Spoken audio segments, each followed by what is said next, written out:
que de alguna manera le ha perjudicado la filtración. Vale, claro, pero utilizar técnicamente la expresión defraudador confeso, que es la que utiliza su defensa para atacar o querellarse contra varios periodistas, parece que le está dando munición, digamos, al abogado del novio de Ayuso, digamos así. Y el juez Hurtado decide que, bueno, pues que no lo es, y además, digamos, pone sobre la mesa el daño reputacional, como si no hubiera un daño reputacional ya causado también al fiscal general o a la fiscal de Madrid, porque no son los únicos que recibieron ese correo, ya lo hemos hablado muchas veces. Es decir, a mí me parece una vez más sorprendente. Recordemos que el juez Hurtado investiga, esto es importante, al fiscal general del Estado por una denuncia de Alberto González Amador. Y en su acto de hoy, sin que muchos entiendan el motivo, ha dedicado unas cuantas líneas a defenderlo. Dice que el novio de Díaz Ayuso no es un defraudador confeso, aunque su abogado haya reconocido que cometió 2 delitos de fraude fiscal en su nombre. Volvemos a la redacción, volvemos contigo, Olivia. Buenas noches. ¿Cuáles son estos argumentos? Bueno, sabéis que realmente no ha dado ningún argumento. Simplemente el juez Ángel Hurtado ha incluido un párrafo en ese auto en el que dice que parece razonable deducir que ha sido tras la filtración del correo del 2 de febrero, cuando aparecen determinados medios y ámbitos, que a Alberto González Amador se le considera un defraudador confeso. Palabras textuales, sin serlo, con el daño reputacional que eso conlleva. O sea, que realmente no nos dice por qué no es defraudador confeso. Mientras no venga una máxima instancia judicial y nos diga que por ley no se puede llamar a un defraudador confeso, dejaremos de llamarlo. Pero alguien que ha reconocido públicamente a la Fiscalía que se han cometido ciertamente 2 delitos de fraude fiscal, insisto, no encuentro forma más aséptica y reducida que calificarlo de defraudador confeso, pero esto tendrá su proceso judicial también al margen. Sobre el hecho, esto sí que es sorprendente, un caso que no le toca, pero ejerce de abogado defensor del abogado o del novio de Ayuso, pregunto, Carlos. Es muy sorprendente, claro, nosotros lo vemos con los ojos del análisis político y del análisis de periodistas y que estamos en los medios, o sea, yo no sé qué pasa por la cabeza de un juez, no soy jurista, pero realmente desde el punto de vista mediático y político, no sé cómo a alguien no le ha dicho que no escriba eso, sinceramente. O sea, un juez que está con todas las miradas en este momento, sabemos que el gobierno, por ejemplo, que está siendo especialmente duro, el gobierno que hasta ahora se cuidaba bastante y tal, ha cambiado bastante el tono y está siendo muy duro, se cuidaba bastante el año pasado y no me mires, el año pasado el gobierno no hablaba en estos términos hace un año, sí, es así, ha cambiado, lo seguimos todos los martes, ha cambiado y ahora va muy rotundo. De hecho, hace 2 semanas estábamos ahí no yo, dijeron no, este auto no tiene ninguna prueba, o sea, van cada vez más fuertes, sabiendo que estás en el centro de la polémica, porque el gobierno, todo el mundo te está mirando, a ver, de verdad, meterte en ese berenjenal que es defender a una persona a la que, digamos, facilitar la estrategia de defensa, por lo menos mediática y también jurídica, porque tiene querellas, de una persona que en fin, que está en el centro de todo y que no está en la causa, que es el demandante, pero no es objeto de la investigación, de la instrucción. De verdad, yo en serio, a mí me sorprende, y llevamos muchos años en esto, Lola, mirando autos judiciales y mirando cosas, me sorprende que los jueces ya no se cuidan. O sea, que ya no hay nadie que asesore a los jueces y le diga, oigan, que le diga, no te metas en este lío. No hace falta, no hay ninguna necesidad de decir que no es un defraudador confeso, pero ¿quién te lo ha preguntado? O sea, ¿qué necesidad hay? Porque además eso le causa un gran perjuicio de imagen. Porque claro, el hecho de haber defraudado Hacienda 350.000 euros, que estás en un proceso judicial porque has tenido un pelotazo de 2 millones de euros en las que por 2 veces, 2 años consecutivos, ya teniendo una inspección, has hecho empresas pantalla, facturas falsas, para intentar, además de llevarte 2 millones de euros de comisión de mascarillas, que se dice pronto, encima no pagarle prácticamente nada a Hacienda, en fin, eso no te perjudica la imagen. Lo que te perjudica la imagen es que haya un par de periodistas que digan defraudador confeso. Es que de verdad es que no se aguanta, insisto, visto desde un periodista o desde el mundo político, no se aguanta, pero bueno, claro, él tiene su estrategia judicial. Y choca también no solo esto que estás diciendo, sino el hecho de que yo le preguntaba a Olivia, ¿pero hay algo que diga las razones por las que digo esto? Porque si dices algo tan sorprendente, no dice absolutamente nada. Porque sin serlo, pero sin dar por qué. Después de poner la frase, después de poner en el auto la frase en la que reconoce el delito. Sí. Por intentar entenderlo, supongo que lo mira desde un punto de vista jurídico, claro. Estrictamente de lenguaje jurídico. Pero claro, tampoco existe el delito de corrupción.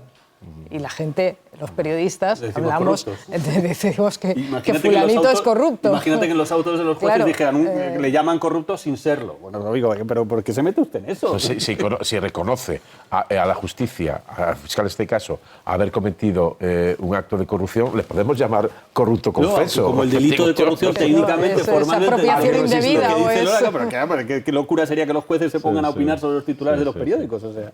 No, yo creo que eso, que no sé, no acierto a saber exactamente por qué mete ese párrafo, ¿no? Porque tampoco viene a cuento de nada. Para justificar que la revelación de secretos le ha generado un perjuicio o una vulneración de sus derechos fundamentales. Ya, sí, pero... Bueno, esa es la justificación, que yo también comparto que es inoportuno el comentario, porque bastante tiene con lo que tiene, que es juzgar, lo decía antes. Igual que defiendo que González Amador no pinta nada declarando antes que el fiscal general, defiendo que González Amador no pinta nada aquí. Es decir, se está investigando el fiscal general del Estado. Céntrese usted en lo que está investigando y no añada elementos extemporáneos que lo que hacen es desviar el foco y generar este caldo de cultivo para las suspicacias y para entender que hay una visión preformada a la hora de juzgar el caso. Podría decir que de alguna manera le ha perjudicado la filtración, vale, claro, pero utilizar técnicamente la expresión defraudador confeso, que es la que utiliza su defensa para atacar o querellarse contra varios periodistas, parece que le está dando munición, digamos, al abogado del novio de Ayuso, digamos así. Cierro contigo, Lola, y voy con Raquel. ¿Algún comentario más?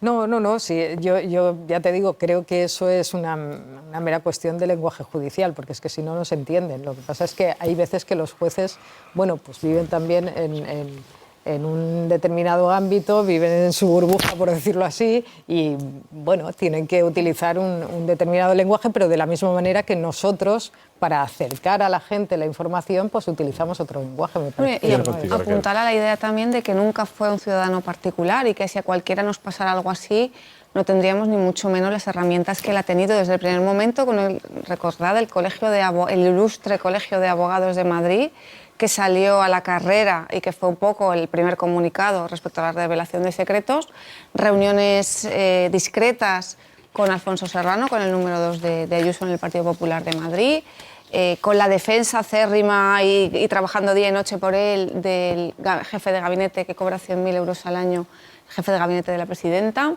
con un juez que pone un final de párrafo enmendando la plana a los periodistas. Yo, sinceramente, si alguna vez cometo un delito, espero que se me trate con la misma lealtad y la misma delicadeza, ¿no? Y que te retrasen 4 veces la declaración. Y que me retrasen por un viaje de trabajo la declaración. En fin, la sensación que queda en la ciudadanía con este tipo de cosas es que hay investigados de primera e investigados de segunda. Y respecto a esta guerra particular que tiene con los medios de comunicación, yo sinceramente no recuerdo, no sé si lo ha habido, pero no recuerdo, salvo la polémica denuncia de Telma Ortiz por el seguimiento que sufría y tal de la prensa del corazón. No recuerdo, por supuesto, ningún político, y creo que tampoco ninguna persona cercana a ningún político, que haya dado el paso de denunciar y demandar a tantísimos periodistas, ¿no? Por algo que al final es algo que no le gusta. Técnicamente, para considerar a una persona un delincuente confeso, la justicia entiende que tiene que haber confesado delante de un juez, porque evidentemente es cuando acaba el proceso judicial, ¿no? Pero, como decíais, periodísticamente todos los días, ¿no? Si nos tuvieran que enmendar la plana a los periodistas asesinos confesos porque han confesado delante de la policía, lo hemos publicado montones de veces. O por cada titular que resume la realidad, pues claro, imaginaos. Aparte que hay un pequeño problema, si siguen retrasando la declaración del juez, nunca podrá decir ante el juez, confesar ante el juez los delitos. Quiero decir que llevamos casi un año con esto. Es que, claro, se va retrasando y no llega el momento en el que él, porque probablemente, no sé, no lo conozco, pero quiero decir, en fin, que el hecho de que no declare también es porque el día que declare, entiendo yo, siguiendo la estrategia judicial que está siguiendo, ese día confesará los delitos para evitar la cárcel y por tanto ahí ya sí le podremos llamar legalmente también. Bueno, yo también habría pensado que iba a ser difícil leer autos como el de hoy, del juez Hurtado. Sin embargo, aquí está, ¿no? Y ya ha habido otros y hemos comentado, yo me he atrevido a calificar de sensacionalismo judicial algunas cosas que he leído a lo largo de esta instrucción contra el fiscal general, en un ejemplo paralelo a lo que consideramos sensacionalismo periodístico, ¿no? Cuando alguien pone un titular y se empeña en que tiene que obedecer todos los datos a ese titular previamente instalado. En el auto que hemos conocido hoy, que es breve, de 7 páginas, el juez rechaza prácticamente todo lo que le han solicitado desde la defensa y desde la abogacía del Estado, y desprecia testimonios de todo tipo, y hay que decir que, como resumen, como regla general, rechaza todo aquello que puede seguir los hilos que pueden hipotéticamente beneficiar a la defensa del fiscal general, y, eso sí, sale claramente en defensa del novio de Ayuso, pero literalmente. Es decir, que es una cosa que sorprende. Sí, ese es el final del auto, pero es que te deja helado ese final de este auto, Isabel, cuando dice que aparece en determinados medios y ámbitos que a Alberto González Amador se le considera un defraudador confeso, sin serlo, dice él, sin serlo, con el daño reputacional que ello conlleva. Yo, esta frase, y hay otras, pero esta frase a mí me parece que, primero, incumple desde luego cualquier apariencia de imparcialidad a la que está debido y está obligado cualquier juez. Segundo, decide el final de un proceso que no se ha celebrado. Es decir, que es que precisamente entre las desproporciones que se observan entre el caso del novio de Ayuso y su fraude fiscal y el caso del fiscal general es la celeridad con la que va uno y la lentitud con la que va otro, y de hecho hoy en este auto se incluye el rechazo a aplazar el testimonio del fiscal general cuando acabamos de conocer que se le concede un nuevo aplazamiento al novio de Ayuso. Y decide el final de ese proceso, dice, sin serlo. Bueno, como mínimo ya no entro a discutir la propia confesión a través del abogado que en su día conocimos por el famoso correo electrónico manipulado después desde la Comunidad de Madrid. Sin entrar en eso, oiga, hay un proceso en marcha. ¿Cómo que otro juez decide ya el final del proceso? Dice, no es un defraudador fiscal. Pues un email, perdón, que la defensa manda a la abogacía, también manda a la abogacía del Estado, pero sobre todo a Fiscalía de Asuntos Económicos. Y que es el origen de todo esto, no lo olvidemos. Es el origen, que da lugar a un bulo que luego, desde la Fiscalía General, tratan de desmentir con una nota informativa. No olvidemos eso, es el origen. Y el juez Hurtado decide que, bueno, pues que no lo es, y además, digamos, pone sobre la mesa el daño reputacional, como si no hubiera un daño reputacional ya causado también al fiscal general o a la fiscal de Madrid, porque no son los únicos que recibieron ese correo, ya lo hemos hablado muchas veces. Es decir, a mí me parece una vez más sorprendente. Y segundo, lo que ya habéis apuntado, él decide calificar de opiniones lo que son informaciones. Una de ellas era una cronología de los correos, de las horas a las que se recibieron, las horas a las que se publicaron datos, etcétera. Y ¿cómo que un juez decide que son opiniones lo que son informaciones? Que no es lo mismo.